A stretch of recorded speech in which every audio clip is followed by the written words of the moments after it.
ओम नमो भगवते वासुदेवाय। मूर्ख शिष्योपदेशेन दुष्टस्त्रीभरणेन च दुःखितैः संप्रयोगेन पंडितोऽप्यवसिदति। मूर्ख शिष्य को उपदेश देने से, दुष्ट स्त्री का भरण पोषण करने से और दुखी लोगों के साथ संसर्ग करने से पंडित भी अवसन हो जाता है। इस श्लोक में आचार्य चाणक्य 3 ऐसी परिस्थितियों का उल्लेख करते हैं जिनमें कोई भी ज्ञानी पुरुष, चाहे वो कितना ही विद्वान क्यों न हो, मानसिक और बौद्धिक रूप से कमजोर पड़ सकता है। पहली बात है मूर्ख शिष्य को उपदेश देना। शिक्षा केवल ज्ञान देना नहीं है, यह एक जीवंत संवाद है जो तभी सफल होता है जब शिष्य ग्रहणशील हो।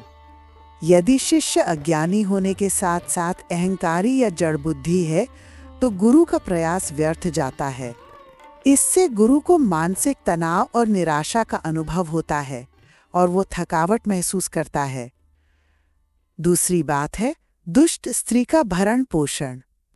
यहाँ ये केवल आर्थिक जिम्मेदारी नहीं बल्कि मानसिक और भावनात्मक श्रम की बात है। यदि स्त्री कपटी, स्वार्थी या उग्र स्वभाव की हो तो जीवन में शांति का अभाव हो जाता है।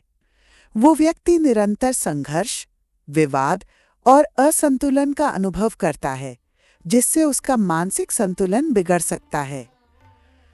तीसरी बात है दुखी व्यक्तियों के साथ संसर्ग। हर समय दुख की बातें करने वाले, नकारात्मक सोच वाले लोग दूसरों की ऊर्जा भी नष्ट कर देते हैं। जब कोई व्यक्ति लगातार ऐसे लोगों के साथ रहता है तो उसका मन भी वैसी ही नकारात्मकता से भर जाता है। धीरे धीरे वो भी उसी मानसिकता का शिकार हो सकता है, चाहे उसकी मूल प्रकृति सकारात्मक क्यों न रही हो।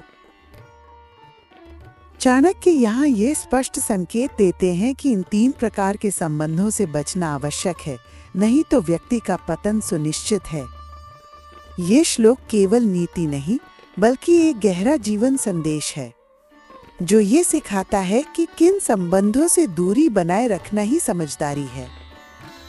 हमारे जीवन में भी अक्सर ऐसा होता है कि हम ऊर्जा नाशक संबंधों में उलझे रहते हैं, चाहे वो एक अयोग्य विद्यार्थी हो, एक विषैला संबंध हो या एक निरंतर नकारात्मक दृष्टिकोण रखने वाला मित्र। ऐसे संबंधों से दूरी बनाना ही आत्म संरक्षण की दिशा में पहला कदम होता है।